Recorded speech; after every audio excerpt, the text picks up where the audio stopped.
Welcome back to the Nullified Take channel on YouTube, where we've got the TNT takes for you on the Challenge 40, episode 3. That is right. I'm your host, Chris, and I'm back here joined by my co-host, Kahuna. Kahuna, how are you doing?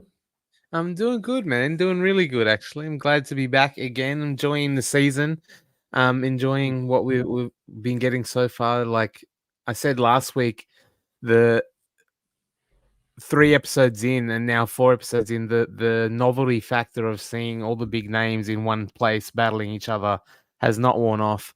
And I still feel like it's I don't know if it's the format or whatever, but I'm enjoying it. I'm in. It's like punchy. We're not getting a lot of like wasted space. There's enough going in from all aspects. So far, season 40, living up to the hype, and I'm really enjoying it, man. Yeah, plenty of things going on. Definitely no boring lull moment in this episode. And a lot of people are agreeing with you when you look at the numbers. You know that numbers do matter, Kahuna, when it comes to TV shows being on air and getting renewed for future seasons and so forth. So the premiere episode had a 0.19 demo rating of 426,000 people watching it live, followed by the second one, I believe, that went up to 0.2 at 466,000. I didn't realize that the numbers were actually that low until I started getting some data in it, because that means it's kind of equivalent to the viewers we get for Australian Survivor, but it is stronger than what previous seasons have been. And it is good to see the fans are sticking with it. I believe that when you look at the previous season, it was down to 320,000 people watching it. So it's up considerably from Battle for a New Champion. So that is good to see. And, you know, what I've also enjoyed, unlike just watching the show itself and enjoying the characters, I've really been enjoying the interactions we've been getting in the live, the interactions we're getting in the chat afterwards. So many people agreeing, disagreeing with us. I mean, nothing changes, Kahuna. Like, you can never satisfy everyone, but I actually do appreciate the people that come in here to keep us honest, Kahuna, week in and week out. Yeah. I always want to know, like, see where our takes. It's the nullified take. We call them the TNT takes. Yeah. I'm always interested to see where they land. Like, oh nope, I'm on the wrong side this week. see what happens next week. I love it, to be honest with you. Like, I feel like if we were just saying everything that other podcasters are saying, which I don't know what they're saying because I don't listen to them, people wouldn't come here for our takes. Like, they're like, these guys are out of control. Their takes are completely different from everybody else. That's what we want. We aim to be different, right? And to be authentic to what our opinions are of the show. But let's say hello to a few people. Taku has just bounced out but said hello. He is watching, or she, I don't know if it's a he or she, is watching the episode right now and will be hopefully back before we finish this live. Kiwi saying watching now, so we'll join once I'm done. So a few people will probably join us later on. And we've got Chris back in the live saying morning or evening for y'all. And yeah, the challenge has been struggling on cable. But one of the big things, Kuna, when I talk about us being kept honest and viewers listening to this and commenting and being so passionate about it, they're like, I went for a whole hour and 12 minutes listening to you guys. I had one commenter saying, and you guys did not talk about the karma points. You left me with blue balls, is basically what this person said. We didn't talk about it last week. There was so much going on, Kuna. What was your thoughts on the karma points? You know what? We're just ahead of the times, mate, because all we were doing was copying this episode, which did not mention the karma points at all. Like, so we were just ahead of the curve. We were doing what TJ was going to do in the very next episode, and is doing nothing with it whatsoever for some strange reason. I mean, I don't know what they're going to do, though. I don't know what the karma points are. I don't know how they're going to play out, like what impact they're going to have in the end. I'm glad that they get to have some say, but the fact they went the very next episode and did nothing with it again, like, who knows? You know? Yeah, I was hoping that it was going to be something that is going to be happening throughout the season. Now, I did note that as they, I guess they had this new twist at the end where everybody's going to get targets on their back, which we'll definitely talk about as well. They did still have both Tony and who was the person who's Jody? I almost already forgot. Yeah, both of them were still standing there. They were still. Also, they didn't say goodbye to them. So I feel like we missed everything about the karma points. And they definitely did it. And we'll either hear about it in the next episode, in the beginning of it, or at some point they'll show us where people's votes went. I'm hoping. My thinking on this, Kahuna, is that karma points at some point will be a disadvantage to certain individuals. Now, I don't know if it's going to be a disadvantage in an arena when there is an elimination, or if it's going to be a disadvantage in a daily. But karma is normally something that comes back to bite you. So I don't think it's a good thing. I think we can agree on that. So somewhere down the line, I feel like there's going to be a penalty on some people, and maybe it's the people that they voted the lowest or something like that because they dislike them the most. And that's just me throwing my 2 cents out there. I mean, it has to be a disadvantage in my mind. I mean, you can have good karma points. Chris said it here, like kind of like the friendship points that Laurel got in All Stars 4. Like when the people ended up going out in the final, they gave extra points or extra bonus to the people they wanted to sort of bless. So it could be along those lines. But I'm hoping you're right, especially for something like 40, especially the way they showed in the edit the reactions from like Amanda saying revenge, that they want it to be more that way than like happy, friendly. Like, they get more points out of the drama. They get more airtime and content out of the drama, out of the Laurel and the Cara Maria than they do out of the Ryan and Derek best friendship. You know what I mean? Like, you get more play 100%. out of the drama. So I'm hoping that it is a negative karma base. Yeah. We've got Blood Money immediately going for the juicy bit here, asking us, what did we think of choose targets and captains at the end of the elimination? Going straight to the end here. I don't mind diving into it a little bit here. We don't need to talk about how these people won or how they got there. We can talk about that as we dissect the whole episode. But what did you think of targets? I personally am a massive fan of it. I really loved this dynamic of it. I mean, just that whole Tina confessional at the end where she's like, Darrell is uncomfortable as hell. You can even hear his voice crackling as he's needing to make a decision at this point, because Darrell is like the ultimate floater in the challenge. Like, if he doesn't have to make a decision, he's not going to make a decision. He's always riding that middle ground in every single season. And immediately he's put in a position where he's got to make some enemies. So for me personally, I was a big fan of it. Yeah, I was too. Like you said, just from the aspect of the uncomfortable nature that it puts, or uncomfortable position that it puts him in. Avery said, if I put a target on someone, then that makes you the target next time it comes around, right? So I love that.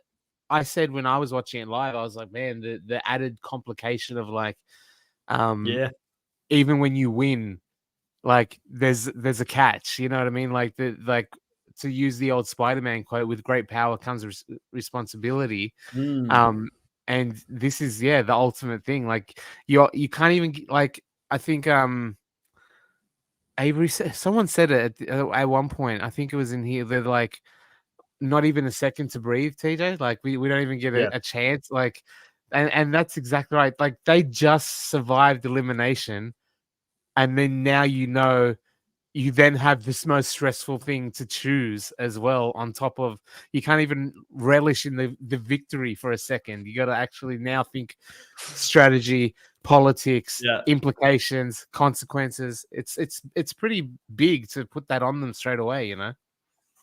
It's brutal. It's brutal, but I absolutely love it. There's no time for them to become comfortable in that situation, immediately being put on the in the hot seat. And I like what this is potentially going to do for the rest of the game as well, Kuna, especially for people like Cara Maria, who we all know I'm a fan of and want to get to the end here. Like, this becomes harder now to target Cara Maria outright. You know what I mean? Like, if that team wants to get rid of her, there's a little bit of control almost taken away if targets are going to remain throughout the game, because it's going to depend on who's going to go down into the arena. They're going to have to, like, does Laurel and Bananas, if they do end up in an arena and they win, do they target Cara Maria in that moment, knowing that she can return fire? I don't know. Like, I feel like it adds some levels of complexity to it as well, and it makes it harder for them to target her out and out. Like, some of the outlier people could potentially be saved by this because of connections they have in other teams. So that becomes more important. It's not just your team that is the sole denominator in you going into the arena. So I love what it does. Like, it makes the game messy, it makes the game complicated. So overall, big fan of this move. And I'm while we're interested to talking see. about this, yeah, I, you I, go ahead. I'm interested to see how, like, it just so happened to be. Unfortunately, it just so happened to be Darrell and Avery who won, where both of them seem very uncomfortable with a decision like this. And I just thought of, like, I didn't even think of it in the moment, but what happens when it's someone that will wield it like a weapon as opposed to a burden, right? They're like, no, Yeah. I'm gonna use this to Like like, Jordan. yeah, Like, I like could see Jordan, him like, being like that. yeah, like when TJ says you target someone, someone's gonna, like, I'm gonna use it as an actual target. I want to specifically target a person and then make sure that that team loses in the next daily, so that they're automatically, you know what I mean? Like, Yeah. there's going to be strategies that can then be Oh, yeah. used with it as well, other than just the social consequences and ramifications of, oh no, you picked me. It's no, I picked you. Like, Yeah. not because I have Yeah. to, because I wanted to. That's cool as well, you know? And can we just talk about the people that got nominated by Avery and Darrell? Because in what world do we see Derek, Bananas, Jordan, and Horacio all in danger this early in the season, potentially to go down there? And no matter which one of those four guys go up against each other, you're going to be happy to lose any of them. Yeah. Derek just showed massive heart in the first episode, winning against the guy 3 times his size in a pole wrestle. So he's going to be tough to eliminate in eliminations unless it's something mental. But Bananas and Jordan are two of the GOATs, two of the best to ever play this game, could potentially go up against each other in this next round, and one of them leave. And for a fact, if Bananas or Jordan falls into the bottom, there is a very high likelihood that they get those two to go up against each other early on, because you want one of them gone this early in the game. And then Horacio is the new kid on the block. Could we see a Jordan versus Horacio round 2? Horacio's got the bragging rights now. He's actually beaten one of the best in an elimination before. And Jordan would like to settle that score. So I am absolutely tipping my hat to Avery when it comes to the men that she selected. I thought this was a brilliant combination of people that she's throwing in there. Yeah, I love it. The fact that you've got the two biggest GOAT, like, with throw CT in there, but to have Jordan and Bananas in the mix there with someone like Derek, who's a B level or a B tier champion, but always never really at that same level. Yeah. But he's going to be scrappy and wanting to be seen on that same. And then you've got Horacio, who is seen as the next iteration, right? People were saying he's the start, he's the face. He literally was the face on the poster on 39. The biggest face on the poster for 39, and the couple with Nerys, like, obviously a target, and to have that sort of iteration there is fascinating to see as well. And even the women, like, the women picked phenomenally. Yeah, we'll go through like, that next. But before we go and talk about the women, let's read a couple of comments here in the meantime that have come in. We've got Blood Money saying, have you guys ever eaten Vietnamese food before? Today's daily made me never want to eat again. Vietnamese food is Kahuna a staple. Like, he eats it every second weekend, right, Kahuna? Yeah, I mean, first of all, I'm Filipino. It's pretty similar Southeast Asian, but that's not normal Vietnamese food. Like, they went and like people are now looking at Vietnamese food. Like, a lot of people are thinking this is Vietnamese. Yeah, that's not Vietnamese. Like, the area of Sydney that I'm from as well, Southwest Sydney. I went to school in Liverpool. It's right next to a suburb of Cabramatta, which is the Vietnamese, like, that's like Vietnamese town in Australia, the most highly populated. So I went to school with so many wins, and like, my entire class was like a lot of Vietnamese people. So I've eaten a lot of Vietnamese food in my life. That's not not it. I'm the same. I've had a lot of Vietnamese food. That's not it. And well, one of them, he said, I would have balut. struggled. He literally called it balut, which is Filipino. So yeah, it's been well documented on this podcast that if it was any eating challenge and I was out there, I would struggle. I would not do well at it. I don't know. Like, I think I would have gone for the wormy type of things. Like, that would have probably, what was the white things that were moving? I think that would have been. There's no way I would have eaten the snake. Yeah, there's no way I would have eaten the snake. Rat. No The way I rat would have might be eaten the right. rat. Nah. There's no way. I would have gone for those wormy looking things and I would have just What scalped about them. the I would have not brains? even chewed into them. Listen, no, it's disgusting. So Maybe you I would would eat a just say live I am moving vegan. bug before you eat rat. There's no way that tofu was as bad as the stuff that they had to eat. I would be a vegan if I went to go play on the Stinky challenge. I would tofu eat the tofu. and durian. Yeah, it's Yeah, tough, it's man. tough. But no, yeah. It's tough. Let's have a look at a few more people. Dabu, welcome to the live so early in the morning. We really appreciate you being here. Brittany is saying the twist is a great because now everyone will have an invested interest in who goes down because they could affect you. Brittany also said it prevents people from throwing dailies and their own team because if they're the targets going in, they can immediately be picked next. Totally agree. Yeah. Lena saying they have more Western type dishes that are good. It's totally true. Brittany says TJ was so happy with the target selection too. He was like, this is a stacked lineup. Exactly. Smart election by Avery. Lena saying, Lena, welcome to the live. To be fair, Jordan did volunteer. I feel he did that as a way to do a solid for Corey for not picking him last week, which is totally true. And we all know Jordan is not afraid. He's never been afraid. If you think back about the kill cards back in the day, how he flipped all of them to go, and wasn't a smart move back then. But yeah, he's confident. Lena saying there, fried rice is less greasy. That is correct. Now, you mentioned that the woman as well was very impressive. So Darrell went with Anissa. Anissa does have a very solid track record when it comes to winning eliminations, but I do still feel like Anissa is an anchor in that team, and she's every single time she feels so betrayed by everybody doing this. But I do think that at the end of the day, that is probably the right move for his team to rather throw Anissa in there because she's someone that is going to struggle. If they had to run in the final, you probably wouldn't want to run with someone that's ankles potentially could give in a final. So totally understand why he made that move.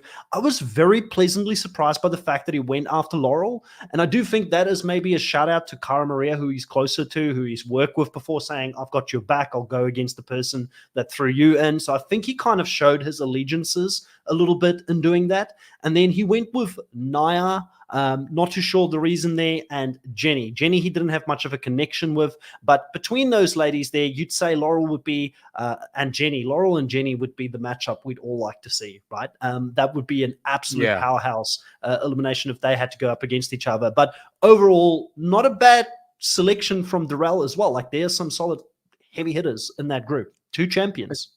Especially as far as eliminations go. Like, Anissa and Naya are not on the same level as Laurel and Jenny West, but in the sand, like Anissa's got the most wins with Cara Maria. Like, you know, she's pretty, and Naya is I think one of the worst like daily win percentages in the challenge. Like, but in the elimination, when it's just herself and she's 6 foot tall. However, like, she's a bit of an Amazon. Like, she's pretty good as well. Like, that's a hell of a lineup. Yeah. Let's see what people are saying here. Chris is saying, I wonder what happens if all of one gender on an era go out. Like, what if era 4 loses every week and they have no men left to target? I just feel like the challenge is one of those shows where they, like, you know how we say in Survivor, they don't change the format or change direction based on how the show goes. I don't think that rule applies to the challenge. Like, I feel like the challenge, yeah, they'll switch it up. They'll be like, this week you can only nominate women because, we've had too many men go in a row or something like that. Like, I just don't see it getting to that point because I feel like the challenge are a little bit more loosey-goosey with production interfering, and they have like a set number of what they want in the end. So I just don't think it will happen personally. Brittany says Anissa needs to stop with her entitled attitude. She was barely trying in the daily. Exactly, Brittany. That is what I've been saying for such a long time. Like, Anissa gets so upset about people going after her, but at the end of the day, like, it is what it is. Like, you are not somebody, like, you recently ran a final with one of the best to ever do it with Jordan. And Jordan, I would say, could almost win a final Kahuna with anyone. And she was holding him back in that final. It was clear as day.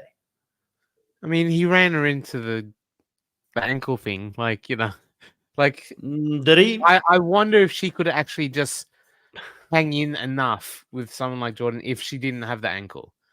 Like I don't think she's as I think big of a. I think she did the ankle not to run the whole thing. Like I feel like so the Jordan could go What do you, easier on her. I what don't do you know. think? What do you think of Anissa in a final like um All Stars that we just saw, or even 39 where there's no mountains? Like All Stars was I like still think all I indoors. still think running and anything with running in it, like I wouldn't bank on Anissa to be great at it. Like if it's endurance, so that's why it's a problem for me running a final with her. Now, what do I think of Anissa running a solo final against me? Love it. I would love to have her in the final running against me, but I don't want her in my team, is what I'm saying. So I completely understand where they were going with this move. Lena saying Anissa is good at trivia. I think she will do good in the next episode.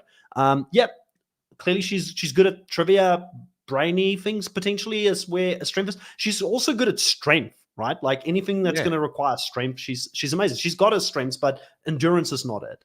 Dabu saying, don't like Jordan's chances next week. Horacio beat him twice. Bananas beat him, and Derek is a beast. I really feel like Jordan in most cases will come out okay. Yeah. The person I'm the most fearful of is Horacio, because Horacio does have He's the current momentum behind him, and he's a bloody and athlete. Horacio is kind of the same meta, like he's the same build as Jordan, like in a video game. Like when you have the characters, they're like different skins of the same like body, you know what I mean? Like different. So, but whereas I think they compete very well together. They're very even, sort of both athletic, both endurance based, both very smart, you know, both really professional professional level athletes. And a different kind of approach to the game to a Johnny or a Derek, but those two are very similar in that build, you know? Chris is saying, I don't know if I'm explaining it properly. I don't have a lot of characters to type. I don't know if we explain our side of it properly either, Chris, so let us know. Lena said she does come off as entitled. Dabu says Horacio only beat him once, and Horacio is a professional soccer player. He should have won that. And then Chris says, I don't think Anissa purposefully hurt her ankle and faked it. She is just like that. And Dabu says Jordan took a shortcut through the forest because she couldn't catch with the rest on the path. And that's when, yeah, it's true. She kind of hurt her ankle because they went, I think, off the track. So it's a fair call. It's a fair call. I'm throwing shade for no reason, but I still don't think even with a capable ankle, she would have kept up. I don't think she's got the speed or the endurance to do that. No, but she kind of like, it's one of those things where you take, so on a final with his stations, she's gonna lag behind on the run, 100%. Yep. And Jordan's gonna be like, come on, Anissa, blah, blah, blah. But what does she bring to the puzzle stages compared to someone else? What does she bring to the stages where they're carrying the sacks compared to an Avery? Like, you know what I mean? Like there are those stages where the strength, you said her strength is strength. Strength matters in some of these. Puzzles matter in some of these. Should she be thrown in before Tina? Should she be thrown in before Katie? Like, that's those what I are mean. probably the questions should be asked. You know? Yeah. I get where you're coming from.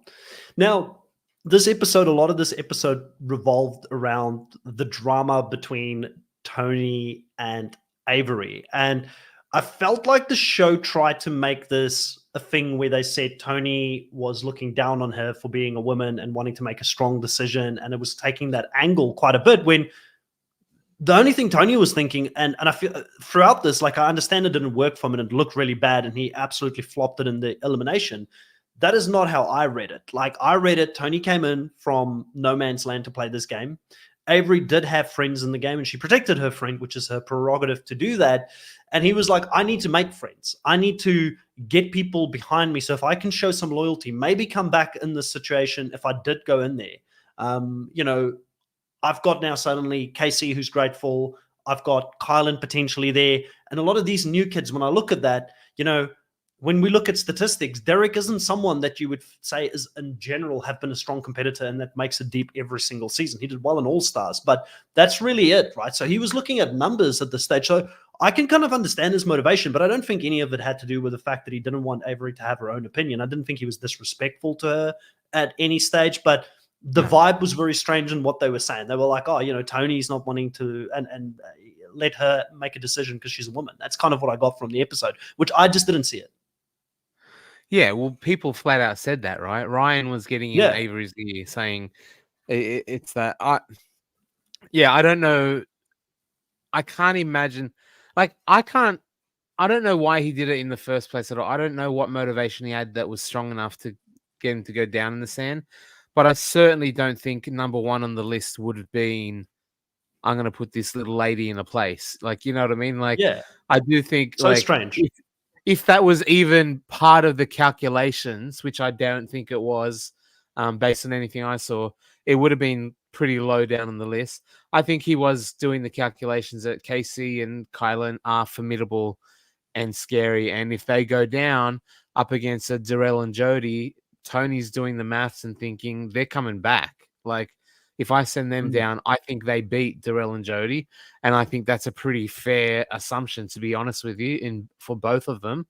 Um, and he knew, like, they're coming back if I send them down. So I might as well do the smart thing here and do that maths. But when you're doing that calculation and you're doing the way up, he was putting a lot at risk as well. Like, his entire mm. team. I know he went down last week anyway, so he's probably thinking, I'm at the bottom of the pecking order on error 3 regardless. But Yeah. holy crap, he was pissing some people off, you know? Yeah, yeah, no, he wasn't making a lot of friends out there, that's Yeah. for sure. And Chat's got a couple of interesting comments here. So Brittany is saying, I agree with you, Chris. Tony made a bad decision, but I don't think gender was a factor. And Lena also says, I agree, Chris. That is what I assumed was Tony's motivation. And then Chris coming in hot, saying that Tony is not a misogynist, but he is a quiet quitter. He wanted to go home. Do you think that was the case? That Tony wanted to bow out? He saw that the table was stacked against them in this moment and that he couldn't get his way to the end and decided to leave early here this season. Look, I hate to assume that, but for someone that was talking a lot of, like, this is my comeback, I want to have a proper run. When he was an All-Stars, he had to leave early due to personal reasons. So he was like, this is my real, for someone that's talking that way, if you really want to have a run on it, holy crap, did you do the wrong thing? His actions said the opposite. Like, he did not want to be there based on him going to stalemate and forcing it to go down. Like, when he says, and Avery says, I wanted to be here, like, Tony showed that he didn't, and she called him out Yeah. on it. Like, I don't know if that's Well, you true, can but look at it two ways. You can look at it yeah. two ways, though, Kahuna. Like, me and you both we're gamers, and we think about the strategy. We're like bananas. If we're playing this game with our mom, we're telling her, you got to get that shoulder ready. You're going into a hall brawl, right? Because we want to get to the end. We're gamers, right? Tony is not that level of a gamer, and I don't think for him the strategy side goes to that level of deep thinking as Yeah. well. But we, not you and I, but some people in the chat and some people in the comment section after Derek threw himself in against Mark Long applauded him for doing that, saying that is what the challenge is about. Tony did the same thing. He threw himself in there, and the challenge love big moves. They love people that are not scared to go in there. That is why they brought the whole skull twist. That is why they try and force more people to go in there for big moments. It gloriously failed, and the margins between success and failure is this thin, right? So Derek looked like a hero and a very smart guy for going in and proving his worth in the first elimination. But if it blew up in his face, we would have been saying the same thing about Derek, and maybe we would have said maybe he wanted to go home early. So I don't think, personally, I don't think Tony wanted to go home early. I don't think that is the case here. I don't know what's in his heart. I don't know his motivations. That's not how I read it. I think Tony came from an era where if you throw yourself in there, you're showing you're not afraid. You're willing to play. You will go up against anyone. And if he beats Darrell, amazing, because Darrell's a champion with so many different titles. And one thing I did want to call while I've got the mic, and I'll go back to you because I can see you've got some thoughts you want to share with me here, is that the one person talking to the camera saying that, what's Tony doing? This is insane. Like, this is the dumbest move I've ever seen, is Derek. And he did it the very previous episode. Like, does he have selective memory? What's going on? Yeah, that's He was right. gaslighting us. I forgot about that. That's crazy. I was gonna say, you know what the difference is between the two, Derek doing it and Tony doing it, is that Derek didn't get called out for any of that stuff, for wanting to go home or throwing it or not putting in effort, whereas Tony did. So what that tells me is there were some other signs other than just the throwing in, right? Like Derek Right. could do it and still hold his integrity intact, and no one accused him of wanting to go home because they knew he was doing it from a place of stupid, but a good place. Whereas Tony did Yeah. it. Avery was calling him out before he lost, right? She said he clearly doesn't want to be here. He's throwing himself down. So for someone to actually say that out loud, what is he showing her? What has he said? What has he done? What has he given off to give that impression where you get called out in front of TJ, which is kind of the worst possible label you could put on someone on the challenge, right? Like in front of TJ, as far as essentially quiet quitting, with what Chris said, quitting the show, which TJ hates, and doing it in a shitty way like that. Like, if that's true, she's called him out on Yeah, it. but He's obviously done something to trigger that, you know? Yeah, but I mean, okay. I'm going to pull Chris's comment up here saying you're a resident social media expert, and we do appreciate you following everything online, Chris, because I definitely don't. Says Derek confirmed on Twitter that Tony didn't try in the elim. He wanted to throw himself in there to go home and risk Avery with him, right? And that is Derek's opinion from the sidelines in regards to how bad Tony performed. I'm not saying, like, I'm not even the biggest Yeah. Tony defender. I'm not like Tony's number one stand here, but we're taking it as gospel what another contender said. Like, that, how do we know that? Like, where was this ever confirmed? And the same person who said that he wanted to go home and he risked my game is the same person who said that he was, not wanting to listen to me as a woman, basically. And I didn't see that translating either in the show. But again, this is an edited show. There's a lot we don't see. I just think innocent until proven guilty in regards to this. Like, show me the receipts. Like, Derek talks a lot. Like, but I don't know if Derek's the most credible source. Just because he said it on social media, I don't know if I believe it yet in regards to that. Which Derek is this? Which Derek is this though? Yeah, like if it's Avery's friend, it makes it even more that I won't believe it because like obviously he's gonna say it. He's gonna have Avery's back in the situation. I do love the Avery side of it all as well, and we will definitely talk about that. But I just wanted to finish on the whole Tony situation. Let's bring a couple of comments up here. Lena saying, I think he was trying to prove his loyalty to Kylan and Casey. I don't believe it was gender driven. Totally agree. Brittany says Avery kept saying that Tony wanted to go home through the episode, so I'm thinking Tony threw it on purpose. And that was her perspective. Possible, Yeah, but but I she don't know also if it's said true. it. She said it in confessionals, which are filmed after the fact, right? Yeah. So, she's got that retro, like a lot of it was done in confessionals. But she also said it as she went down. She was in the sand and she said to TJ. Yeah, but when they say she was saying it throughout the episode, like we did hear it multiple times, but except for that one time in the sand, that multiple times was in confessionals. You know what I mean? Like From her so I perspective. don't know. Yeah. So I don't know if there was Dabu's saying, yeah, Dabu's saying producer set the tone with Rachel's toast episode 0 about underappreciated women, then leaving out bananas at the toast. Tony was done, nothing to do with gender. And listen, it's not, I don't mind it on the Rachel toast because it's not untrue. There has been times where the women on the challenge have not been appreciated. I just don't want Tony's name to be thrown in there as the person who didn't do it in this episode when I didn't see it, right? But it's true. Like, we know that women haven't always been given the same respect as men, not even by the producers. The producers have made a way bigger thing about the bananas and the CTs of this world, and they've kind of marketed that, I feel like, a lot better than what they've done with a lot of their women. I mean, Jenny West is an example. She wins the championship and she never comes back. They couldn't care less. Like, so the producers are just as guilty as the people who are actually playing the show, in my opinion. I think this is an important point that Dabu raised there, is that Tony's dumb. Like, that's always an important, very important factor, right? Never attribute to malice what could be attributed to incompetence.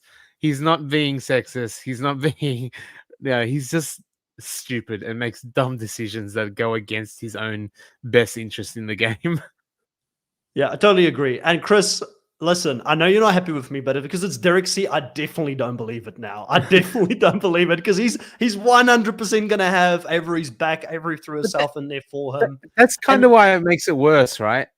That's Yeah. kind of why it makes it worse. Because like what people were saying was Avery saying, I've known Derek for 10 years. I have actual real life relationships with these people. Yeah, Tony was dumb for trying to push the envelope. It would have never happened. Yeah. But I fully appreciate it. And hats off to her for standing her ground, because there's a lot of other people, bananas, who would not have done that for a real life friend.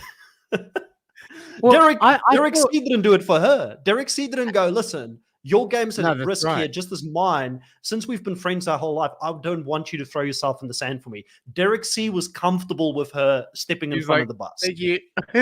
Thank you. I'll take it, Avery. Thank you. Tony did say that at one point as well. Like he said to I forget who he was talking to, but he said like, oh, I told her, you know, I'm happy to go down. And she said, me too. And I was like, oh no, I think I have to rethink my strategy here. Like I pulled out that card too early. So I was like, oh, no, he's not going to go down. That would be dumb, right? Like I was like, he understands. He just tried to bluff. It didn't work. He'll pull it back. But like he didn't.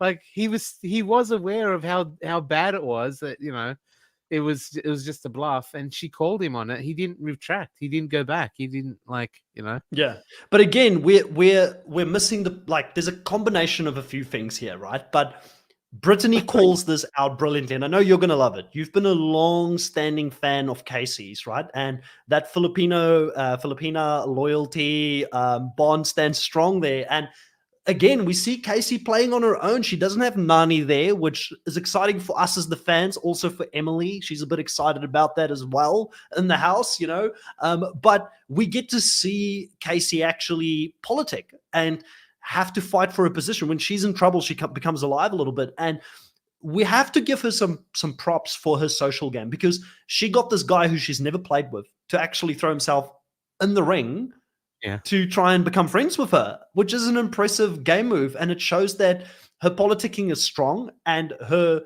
presence within the game and her total piece of work of what she's done in the challenge so far stacks up to the point where people want to be associated with that. You know, that's powerful stuff. Like, I don't know if everybody would have been able to do that. Yeah, absolutely. I thought you were going to mention about how Emily also said that she wished Nani wasn't in the equation. Yeah, that's why I said Emily is. That's why I said Emily is as excited as us, the viewers, and Nani and her are playing together. But yeah, you're right. Like the fact that Casey and Kylan as well. Kylan played a role in that. Josh peppered in some, like, you know, we'll look after you, you look after us. But yeah, like to get someone that you've never met before to completely risk their game. Good point. I didn't even think of, but Kylan and Casey, like, that's pretty impressive. Like, you know, when we were watching All Stars, and not Tina, Veronica said, I talked them into picking someone else. That's basically the best politicking I've ever done in the show. Like, they talked Tony into sacrificing himself to save them. Like, that is pretty amazing. Like, when they knew he was going up against Avery, who had decades-long ties, and he still stood by a stalemate for them. Like, that's pretty impressive. Yeah, and I totally agree. And another piece of goss, and so glad that Bloody Money brought it up so we don't forget about this, is that, you know, the Josh and Tori fight this episode was kind of refreshing. There's trouble in paradise in the Vacation Alliance. And you know what? I kind of have Josh's back a little bit on this one, to be honest. I felt like, you know, he's an easy target, but the guy is sitting on his own. He's out of the whole thing. We all bag on Josh all the time. It's fun to bag on the goof, you know, but you don't expect your friends to be chiming in and having a good time on your expense, right? And he said he was less worried about the fact that Naya ended up hooking up with Kylan. That's okay. Things happen. But the fact that his friend, somebody that he sees as a friend now twice, in his mind is starting to betray him in the game and not really showing loyalty, you can't help but feel for the guy, right? Like, put yourself in his shoes. Yeah. Like, this is a person that should have your back. Yeah. Yeah. I don't know. Like, I'm on both sides, because on one hand, I forgot you're a Tory stan. I completely forgot about this. I am a Tory, like, definitely a Tory girl. But it's obviously very brutal what happened to Josh to get cucked so hard by Kylan while he's sleeping there, and then to hear people laughing about it, like, that is hard.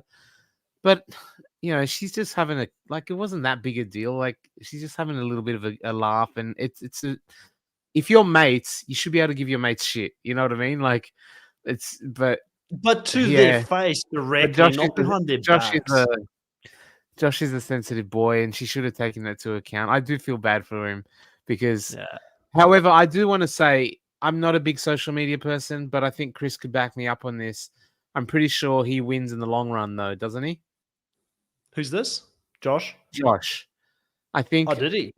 postseason photos I've seen where Olivia and Theo, which I knew, and that's a Did he hell of win a or good did Kylan couple. just move on? Because Kylan moves fast, mate. Like he moves on Yeah, to the and I next one pretty saw it was quickly. Naya and Josh, Theo and Yeah. Olivia on holiday together. So Yeah, but is it a win if Kylan actually moved on, which mean that Josh actually became the second choice? Like, is that a win? Does it count? Because Kylan moves. I've never seen that boy stay with one lady for very long, right? So I don't know. What other kind of hookups was going on this week? We had the Brad Emily thing happening as well. It was kind of strange. Came out of nowhere. I don't know what's going on. Like this, it's like, yeah. Olivia Theo. A lot of hookups happening at the moment. Yeah, I could see that one happening. But that one they're like they're also, I guess they're not like young, like when the challenge first started, but they are the young, and Theo's got a kid, so it's different as well. But with Brad, I feel like he's my age, and I feel like don't hook up in houses when you're on reality TV. You're 45, man. Stop it. Like the children's watching. Yeah. Let's see what people are saying here. W says, how nice of Casey to do more than repeating rules of the game, which TJ just did. Blood Money is also saying Tori is not being authentic at all. Chris is saying they need to book a trip to Cancun stat to save this alliance. And Lena saying that was cruel of Tori, not cool. Dabu saying you are giving Itch and Kylan too much credit. If Tony wanted out, they didn't convince him of anything. It's true. Potentially, if he wanted out. And I will say this, if Tony wanted out, like again, I'm not on the train of believing that he wanted to quit, putting it out for the record. But if he did though, like my respect for him would be at an all-time low for putting another player's game at risk when you want to quit. That is like the most selfish thing that you can do. And I can completely understand why Avery is pissed off in that scenario and why Derek C is pissed off in that scenario. And maybe there is truth to it. I don't know. It's just, I don't feel like we've got enough credible evidence to go off to actually say that was 100% what was happening. Dabu saying Josh is upset over Naya, but he instead takes our frustration to Tori because that's easier. So Dabu is on your side in regards to this, Kahuna. Brittany's saying, I felt like Tori was teasing him to fit in with the crowd. I think Tori does like Josh, but she doesn't respect him. I think Tori was happy that Naya was hooking up with someone other than Jordan. True. Very true. Chris is saying talking shit about your friends to their face is way different than talking shit behind their back. Totally agree. And Lena is also saying don't defend Tori on this one. Okay. Brittany's saying, yeah, it seems like something bad happens between Naya and Kylan because she's been throwing shade at him. Excited to see what happens. Kylan's going to hook up with someone else. I'm putting money on it. Chris is saying, I wouldn't say it's a total win. Olivia and Theo and Michelle and Devin are still together. Naya and Josh were probably just temporary, casual thing. And yes, Kylan is the community DICK. Blood Money is saying, Josh needs to stop pleasing Tori. Be a man for once. Yeah, he's basically what she's saying is that he's the community bicycle. You know, everybody gets a ride. Everyone has a ride. W saying, question for Kahuna. When Jordan and Nerys had their fling, if Josh laughed at Tori, how does she react? Yeah, you're right. That's pretty shitty. Yeah. Like, I just think this, like, as a friend, you don't do that. As a friend, you're I like, agree. Hey guys, like, I don't appreciate you joking around. Josh is a good guy. But we're all human. We're all human. So sometimes you have those moments of weakness, but it's not a great look on her for sure, in my mind. I just think him going, no, I don't want to be friends anymore was so, and she's like dramatic. Yeah. And she was like, you're saying some real shit here. Like, be careful. Yeah. And he's like, no, we're not friends. I don't want to be friends anymore. I was like, oh, that's like, yeah. And that hurt her. Rough. It does suck. You know what I hate the most? And I will turn on Tori on this one. I'm not fangirling her for this, but I hate when someone does something shitty, which, like, admittedly, like I was like, it's not that big a deal, but I'm not saying I wasn't praising her for it. I wasn't saying it's nothing. I was just like, yeah. But someone does something shitty, and then when someone gets upset, then they get upset and act like the victim. Like Josh got all Yeah, upset, and Tori's like, I can't believe you said that to me when I was exactly. the one that like was laughing at you. Just eat humble pie and say, "Hey, I was being wrong. I was that you're right. I Yes, was being a bad yes, friend. Like, I'm sorry. I'll yeah, do better. You know, I yeah, don't want to lose this friendship." But, anyways, correct. what did you think of the? Actually, before we move on, let's talk about the Avery side of it. We liked it, right? We liked Avery standing her ground. We liked Avery having Derek C's back in this moment because they were real friends Yeah, outside of the game, and good on her for being a badass and beating one of the best challengers from the era one, like probably one of the strongest females from era one, right? She actually did extremely well. Like going up against Jodie, you wouldn't have picked Avery preseason to necessarily beat her in a head-to-head.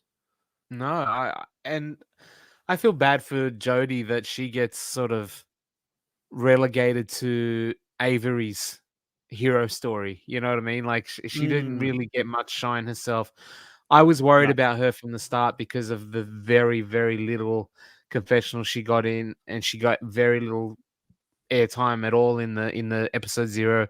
So I was worried about her. I kind of figured when in this episode she probably was going to go home, considering we're getting Avery like stepmom photos, and we know about her and her dogs and things like that. Like I was like, oh, this isn't good for Jodie, and she's so like good. Like she's a very good competitor, but I think she's a that's her pure person. problem. I feel like she's a very pure person as I well. think that's the problem, is that she's just a Yeah, normal person. She's a mum that just wants to compete hard.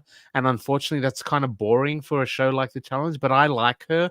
I like yeah. that she's just no nonsense, no shit, get it done. And she's a competitor. And I really Well, appreciate that. But, you know, she gets well, relegated listen, to Avery's side it's story. one of the things. It's one of the things we got.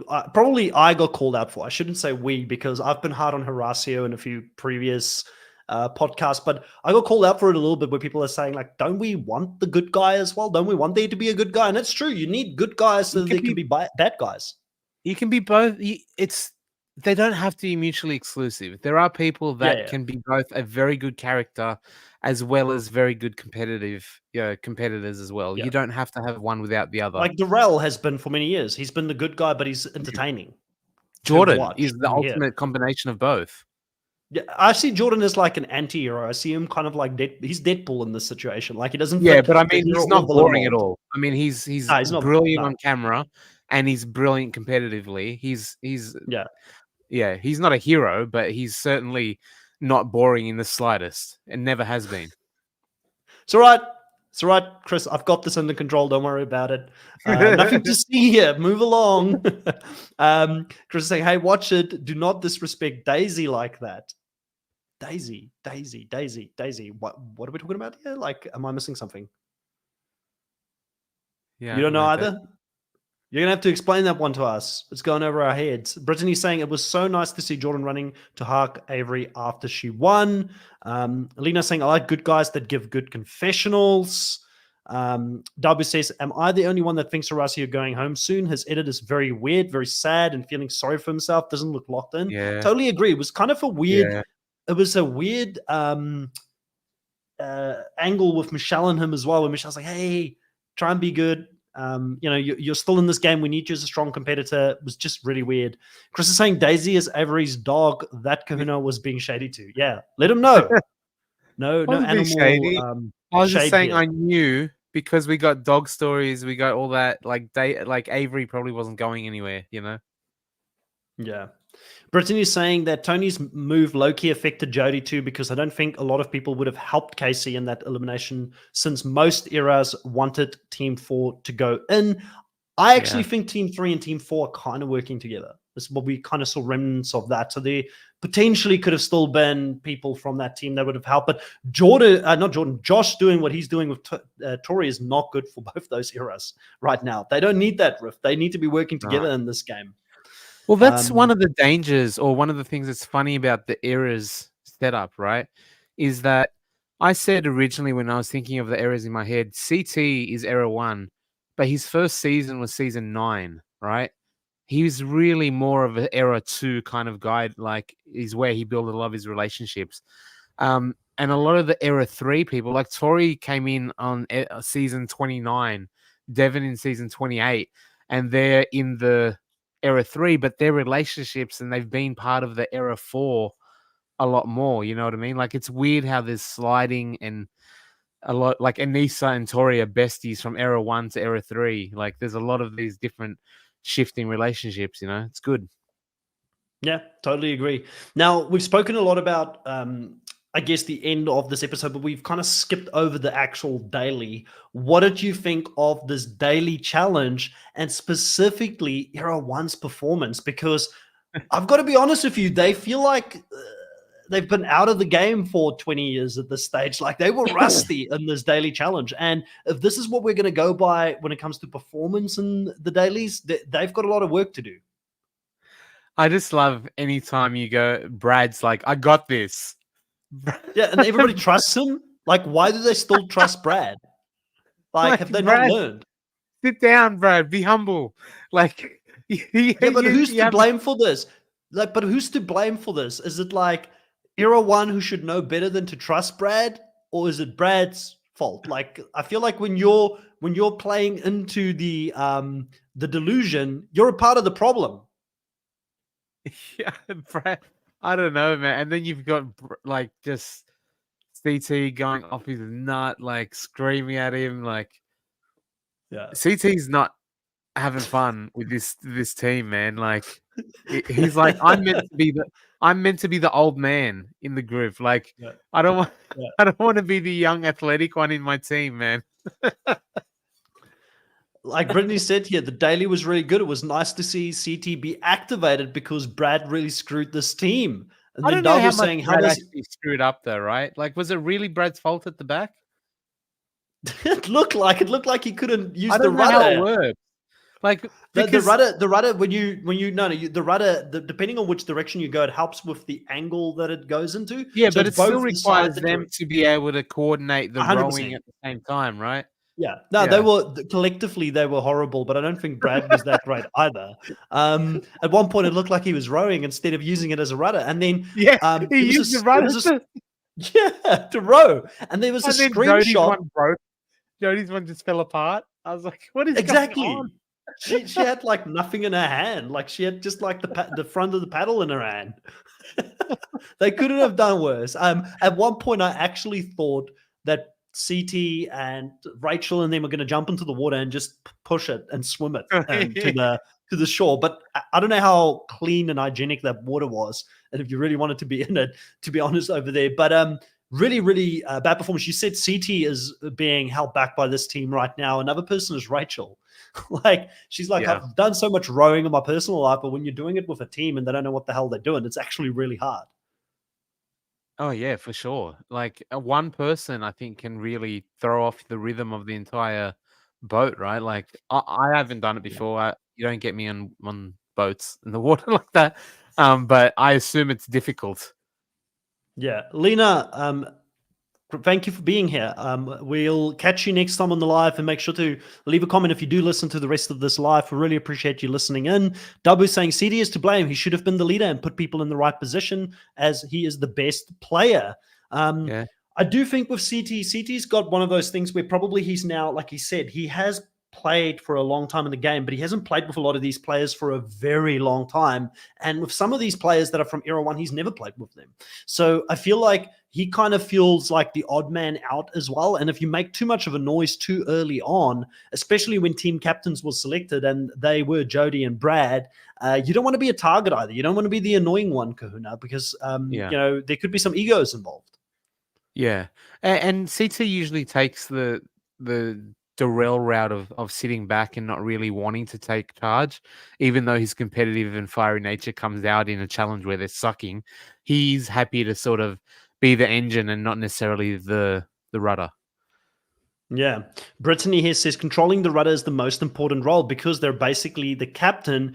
If you mess that up, it's harder to pedal. Shout out to Jordan for taking that role with only one hand. Again, Jordan just being amazing at what he does, finding a way. And what I like about that team is that they allowed for him to take that position. Tony and who was it? Avery, even though they put their hands up, they weren't really captaining that team. Like, it was definitely Devon, Jordan, and Tori. They were the loudest voices Yeah. in those teams and really stood up to get it done for them. And Era 3 was impressive. Like, I was starting to feel really good about the fact that most of my draft had Era 3 in it, because they're looking like a pretty decent team, except for the fact that Tony kind of messed them up a little bit at the end of the episode.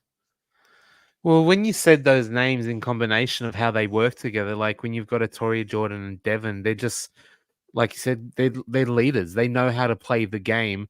It's like having a bunch of bananas, Johnny Bananas, that like they're just we're talking about CT, and then you've got bananas and Era 2 with a Laurel and Cara Maria. They're not quite in that same seeing the angles sort of thing, but they're obviously incredibly good at the game. But when you have a Jordan and a Devon combined, like that's a hell of a combination, man. That they'll see everything, and you've got all the angles covered between on this team. So I think you did pretty good as far as picking a lot of those people. Listen, it was definitely by mistake. I'm not going to claim it as a master plan strategy to do that, but I felt a little bit better having chosen so many Era 3 players in my team. Brittany is saying Era 3 showed how well balanced they are too. Everyone was being a team player and stepped up when needed. It makes Tony's decision even dumber because he wasn't a good team. Very true. The more I think about it, really bad strategy from me, especially if he could have just waited and then noticed that targets were going to have to get picked every single week. Like, this really opens up the game for people that I spoke about the loose change alliance. If you put a bunch of coins together, it can become a lot, right? And they even spoke about this in the beginning of the episode with Cara Maria and a couple of other people. Should the outcast just do our own thing? So I do think that there was probably room for him to still move in. And in my mind, it's never a good idea to throw yourself into the game so early on. And I don't know if this has ever been confirmed, Kahuna, but I'm pretty sure they get paid more by appearance. Like, if they were to get deeper in the game, they get more pay for it, right? Because they're technically working for longer. Yeah, they get more. They get paid per episode. Yeah.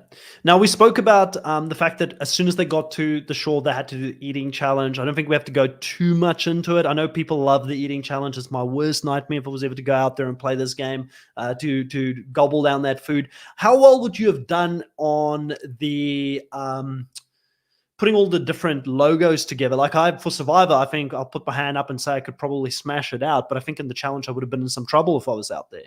Yeah, no, not very good at all. Maybe from like late teens or 20 onwards, second half. Like those early seasons get a bit murky when like they're so similar, and I don't know. Yeah. Totally agree. Kiwi has just made it back onto the live as well. Said, made it. Tony is an idiot. Kiwi, if you do have an opportunity to go and listen to the start. I think we spent a lot of time on Tony's decision. Did he quit? Did he not quit? We looked at every single possible angle on that, right? But I think we've definitely come to the conclusion that he is an idiot. We agree with you on that, to go in so early. Brittany saying Era 3 showed how well balanced. We already saw that. Chris is saying, hate the eating challenge. I would be okay if those just stopped being on the show. Totally agree. There's nothing good about watching people vomit in front of us on screen. Like, I just don't find any enjoyment out of that. Like, it's like, what are we doing here? But there are probably challenge fans out there, I'm sure, that really enjoy seeing people struggle, right, Kahuna? One thing I do like about the eating challenges is that, okay, first of all, one bad thing about the eating challenges is that it basically birthed Tony time into being a thing. Like, he's a superstar at eating challenges. So, and he did well again. Like, I hate that that's the thing, but I do like that it humbles people like a Fessy or something. Like, Fessy has never been able to do an eating challenge as big as he is. He says he can literally beat anyone in challenge history in a physical elimination, but you put food in front of him and he crumbles. Like, I kind of love that, you know what I mean? Whereas you probably feel you're the Fessy in this regard. That's why you hate it. This is the only time I wouldn't mind being compared to Fessy. Like, let me put that on the record. And I would agree with this, but let's not compare me to him in any other regard. But no, I totally agree with you. I think it would be really gross to do one of those things. But Brittany brings up a really interesting comment here, which I did want to dive into. Naya said that Tori was practicing the seasons the night before. Isn't that just a little bit convenient, Kahuna? You know, She we know said she's got Kylan. friends in production. Naya said Kylan was actually the one like studying, like teaching her, going through it or coaching her through it. And then Oh, right. So like Tori just followed. yeah, Kylan was the one coaching her. So it did work very well for Tori, but and so people were like, because they're different eras, and they're Right. like, Kylan, why did you help her essentially win the thing? And yeah, but Kylan's like, me helping her was me studying, like it made Yeah. me better. But like that's what I was doing. So Chris is saying also, I don't know if this is unpopular opinion, but I hate how the eating challenge is a risk to people with dietary restrictions. Sure, the vegans got a win today. It's good to see that the show is moving forward for vegans because remember, not that long ago, I think it was All Stars 3, there was no exceptions made for Nehemiah. Which now they are yeah. making those exceptions. It's really good to see. And then Chris says, but Fessel also has dietary restrictions, which I have mentioned before due to his religion. I don't like him potentially compromising that because the food that he's eating isn't halal. And I totally agree. We should make, if you know that there's someone in the game with specific religious restrictions and things, we should, regardless on if you believe in that religion or not, we should respect each other's beliefs. And I feel like you should amend the game in accordance, especially now that they're doing it for vegans. I hope they do also take that into consideration for Fessel in the future, right? So, and like I said, I don't believe the tofu would have been as bad as anything. Like tofu, even if they make it really nasty, can't be as bad as eating a brain, right? There's just no ways. Oh, yeah, I don't know. I tofu in general is I'm not going anywhere near, but I've heard stinky tofu is not great, and then you have durian as well. Like it could be a combination. Yeah. Brittany says, I would have pretended to be vegan. Their options are inherently easier. It definitely looks better.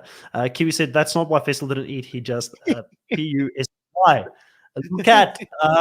But yeah, so love it when Kiwi just comes straight in. Yeah, She's like, this is what this it is. hot. Like Tony is an idiot. Vessel's a pussy. Yeah, it's late. Kiwi doesn't have time tonight to be like for any pleasantries. It's like midnight over in New Zealand right now, so it's like straight to the point, guys. Let's call a spade a spade.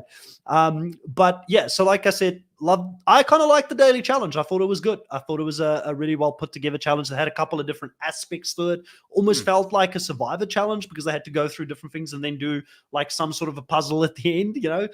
So hats off to Era 3 for dominating, Era 2 in second place, Era 4 in third place, with Era 1 really lacking behind here, not having a good day at the office at all. Now, when that came to the deliberation, there was a really big betrayal by Darrell, once again showing that, you know, loyalty isn't something that he brings into the game if his own neck is on the line, which I don't blame him for it. But, you know, someone like Aviv, who hasn't played this game a long time, really took offense to the fact that he was ready to throw her under the bus. What did you think about the whole Aviv and Darrell situation when Aviv potentially was at risk of going in? He said, I'd rather go up against Derek and Aviv. Yeah, I mean, there's a reason why Darrell's hasn't won in 20 years, right? Like he's one of the best team players the game's ever seen, but the social navigation, the politics, all that, it's just not in his bag. And I think this was a demonstration of how, yes, when you're sitting in on that table and you're looking across at Kylan and Casey or Derek and Aviv, I too would want to. He made the smart decision.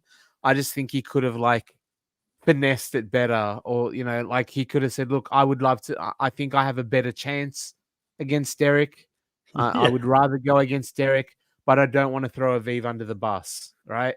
Like you Like could do that. how do these people not like, and it seems like every season these kind of mistakes get made. Like they Yeah, don't, it's like it's almost like there's a level of EQ missing with some of these people. And it it's like, really is, no, I'm not right? gonna sugarcoat it. This is what I want. Let's get it done. Like, you know. Yeah.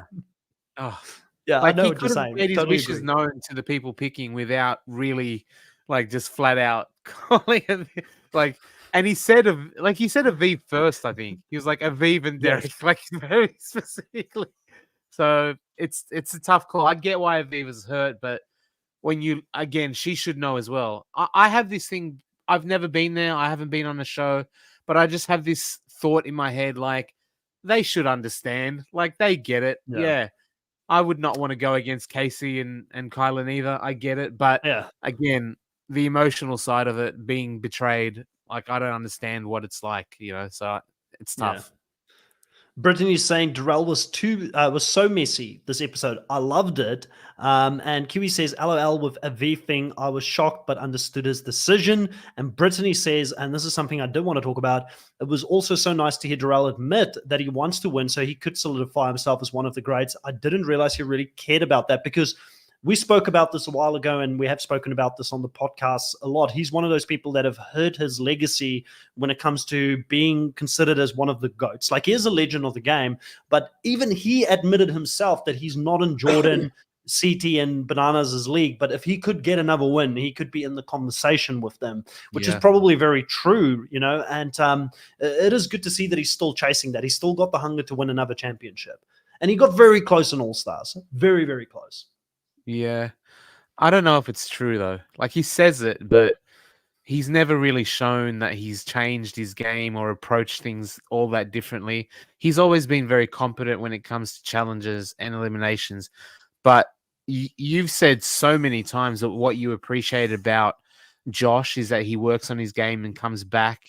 The physical side, we've seen people go, Nelly T becomes Scuba Nelly. That was kind of bullshit. But like, people say they work on aspects of their game that are weaknesses, right?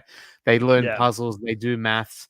Darrell has never done the politicking, social, like, he has not adapted his game at all, ever. He still plays the old school challenge game. Yeah. Dub was saying Darrell is fifth all time because he's won 4 times. He is, he's up there when it comes to championships. Yeah. So we obviously have the round table happening. Casey fighting in the round table was very entertaining to watch. Really enjoyed that part of the game. And then we went into the party night, bringing back the old school vibes for the challenge with a toga time. Like, what did you think of the toga time and getting everybody dressing up and, having a lot of fun? And even, I don't know how you felt about it. It felt good hearing CT say, man, I missed this. Like, this feels like old times. We haven't had this in recent times because CT has seen it from what it used to be to what it is now, which it's all game, no play. And they're bringing back a little bit of play. Do you think that this is something that will rub off on the newer players and they'll be like, oh, this is actually fun. Like, we should do this when Era 4 continues on or Era 3 continues on with the legacy of what the challenge is going to become in the future. Do you think that this will rub off on them and that maybe having Era 1 and 2 come into this game, this is something that will stay moving forward? I certainly hope so, because it is fun, like having that extra bit of levity in there. They do have the club scene or the party scene or whatever, but like when CT says, I miss this, I miss the good vibes. Like, to bring up Fessy again, one of the most recent times CT's been on the season, at the party scene, he gets called out and nearly gets into a fight and brings out old TT. So, like, it doesn't have the same party vibes, even though they have the party scene. There's so much more strategy talk, there's politicking, whereas this, they kind of seem to forget it and just had fun with it. Maybe it's the costume thing. Maybe it's like, I don't think you can have a serious conversation in a toga, perhaps. Maybe that's they dress up in the new ones as well. Like, I've seen them dress up before, but they find a way. Maybe toga's the thing. Maybe the togas is the good vibes. Brittany's saying, I think Darrell openly saying that he wanted to go against Era 2. Togas like that. Sorry? Some of these people are just so ridiculously good looking, like, to wear togas. Far out. Mate, like, they're on a TV show. They're not getting riffraff to go on the TV show. They're getting people with some good bodies going out there. Brittany's saying, I think Darrell openly saying that he wanted to go against Era 2 is him trying to change in the past. He would have avoided that question. Dabu saying, we see this on All Stars. It's flagship. That's lame. Jenny carried Bananas like a baby. So easy. That is impressive. Jenny is strong. Like, really impressive stuff from her. Brittany saying the toga party was fun because they were open to looking kind of ridiculous. The newer players tend to be worried about how they're going to be perceived. Very true. Kiwi's also saying, I like that, Dabu. Did you see her muscles? Yeah, very impressive. Like, Jenny is an absolute beast. Just a fun scene. And it led to a lot of the hookups as well. This is where the hookup scene sort of came. The Josh drama of it all came from that, which we spoke about Mm. earlier on as well. But let's talk a little bit about the arena, the elimination, as we get towards the end of the podcast here. We haven't spoken, it's probably the last part we need to talk about. What did you think of the actual elimination? After we had 4 of the best banger eliminations of all time, we go into this elimination where they had to do some sort of puzzle piece where they couldn't have certain colors match each other. Would you have been like Tony a little bit and get confused throughout this? Did you think it was visually really exciting to watch? What was your thoughts on this? Not a fan. I was not a Yeah. fan. Like I do appreciate um the raw elements of it, like the fact that it's got these massive bricks that essentially becomes an endurance challenge mixed with a memory and a puzzle at the same time. Like I appreciate that, but yeah, it was kind of boring. You had the help of the crowd again, basic to me, influencing so Which much I of don't it. like. Like it's always the case. And look, I know it's like a TV edit and stuff, but like when I'm sitting at home and I know for a fact I have to be, if I'm not, like there's something wrong with me, but I have to be smarter than Tony. I think I am anyway. But if I'm sitting at home going, wait, what was it again? Yellow can't touch like when you can't watch a challenge and understand what's actually wrong or right, or look at it and go, no, he got it wrong. Like that's part of the fun, right? Yeah, you That want to you be a can part go, of it. Yeah.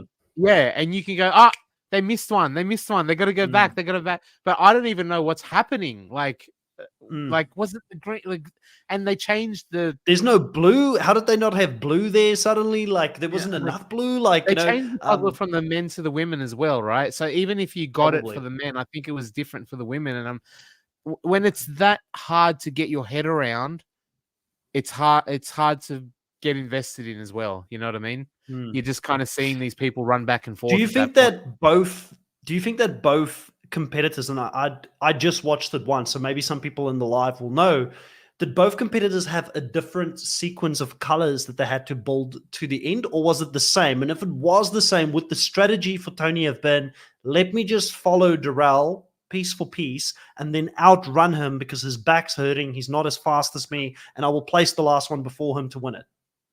Well, I think the description on the board was the same. So they could Yeah, have, if Darrell's was working, it could have worked to copy him. Like I think it's one of those things where there's obviously different it would work in many combinations. But yeah. you're right. Like if he just copied him exactly, I was W saying is different. Okay. Yeah. And Elise is saying, as soon as I saw, Elise, welcome to the live, by the way, saying, as soon as I saw he had to read instructions, I knew he was going to lose. Elise saying, hey, Kiwi, I'm fashionably late to the party again. Welcome to the live, Elise. It's been a very lively live as well. We've had plenty of discussions back and forth with the live. We've gone and looked at a lot of things in different angles. Big chat on Tony if he quit or he didn't quit, or what if the move was good or bad. I think we all ended up with it not being good, but there was some fun along the way and trying to dissect and sort of get our thoughts out there on this whole move. And then Avery is a badass because she ended up following through for her friend and she got it done. But yeah, I agree with you. Something felt off for me in this one, and I didn't know quite what it was, but I agree. I think you hit the nail on the head. When it's too complex for you as an audience member to understand what's going right or wrong and who's in Yep. the lead, it's not as fun to watch. You want to feel like you're a part of it. So for me, on that basis alone, like it wasn't bad. I like that they mix it up and not every single arena is just physicality. Like this one did require some brains, it did require some brawn, some endurance. Like it's hitting all the different elements that you'd like to see in an arena. So from that point, it's good. But it's just, as a spectator, are you allowed or are you invited into it where you can follow it quite easily? This is definitely not the only elimination that can get confusing for a viewer. They've done many others in the past. It's just, I feel like when they do this, it just gets it slightly wrong for me. Yeah, and I mean, when you look at if you were to sort of cast a analytical eye, the last week we saw what is considered 4 classic challenges, right? We sort of questioned the tie up thing, but as far as pole wrestle, hall brawl, and balls in, they are the most rudimentary, basic, almost like caveman type competitive thing. Like I run at you, you run at me. Who win? It's the most base nature of us as evolved beings to like what is. So when you start getting to that level of complexity, it's so much harder to follow. Whereas the simple ones, the most simple ones ever on the challenge, also just happen to be the fan favorites, the classics. Like, what does that tell you? You know what I mean? Like, it's interesting that sort of, you know, Dub was saying that we needed Casey. Casey should have explained the rules to us. We would have understood it in that case. That was the missing piece. Kiwi is saying I was very late too. Saying let's see what else is going on here. Brittany saying I actually liked the audience participation because it was funny that everyone was so confused. Yeah, true. A couple of them actually got it wrong, and they were like, "Oh no, you need to go back and restack it." It was good even to see, even though they were all upset about Tony throwing himself in, they would like Jordan and Devin still trying to help him get out of it. They're like, we're going to try and get you out of it. We need numbers in this game. So. No team, yeah. You know what's interesting though? I think both Kylan and Casey would have walked, like would have freaking destroyed that on for both of them. Yeah. Don't you reckon? Kylan, yeah. Kylan I think walks over Darrell. I think Casey would have walked over Avery. I think so. Yeah, Kylan's beaten Darrell before, right? So he could have easily have done it again, and he's quite smart. And I think Casey would have done extremely well as well. She's really good at puzzles and fit. Yep. So Kiwi said here, not sure if Tony quit. Easily could believe it as he didn't appear to argue, but did we see everything? And that's what I was saying. And I was looking at a lot of different angles, but we didn't talk about the fact that he didn't deny it. And that is a really good observation, because if you don't want to be known as a quitter, you probably would deny that pretty quickly. Dabu's saying maybe it was the same for the men, but different for the women. Elisa saying, yeah, respect to Avery. I'm also stubborn. I'm not going to turn on someone I've known for years. That's true.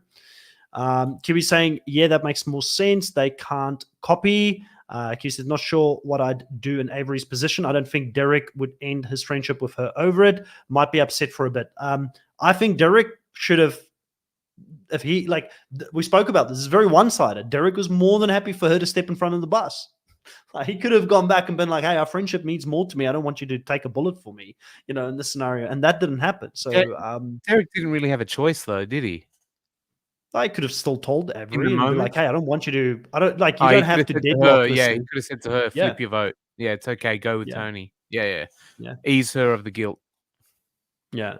Brittany's saying it was fun to see TJ pissed. He looked like he was disappointed in Tony. Totally true. Elise said Derek wouldn't know, but the guys have gotten away with strong arming girls. Johnny did it to Nani and free agents. I'll make you cave before I do. Yep, that's true. Kiwi says, yes, exactly, Chris. No denial. W says, Devin and Jordan helping is about self-preservation. He'd be a buffer for them. 100%. Totally agree with that. I think we spoke about everything that we could have spoken about in this podcast. Is there anything that you feel like you wanted to bring up that we maybe didn't address? No, it's good. Yeah, I think we spoke about everything. So everybody in the live, thank you so much for jumping in. We actually had, between YouTube and Twitter, where we were streaming tonight, or X, I should say, we had 65 people watching us live, which is quite phenomenal numbers, because we come in at a very different time when we do this live. So thank you, everybody, for jumping on, especially if you're in the States and you're doing this very early on in the morning. I really appreciate it. And, you know, everybody jumping on, like Chris here, our friendly moderator that always keeps the chat in check, but they've been behaving really well, so not much work needed. We really appreciate everybody jumping in and taking part in the conversation. If you like what we do, if you like all of the content that we're pumping out, Survivor's about to come back, so there will be some US Survivor content dropping on the channel at some stage as well.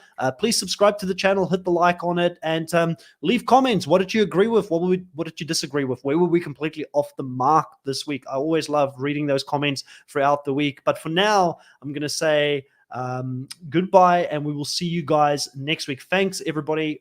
Bye.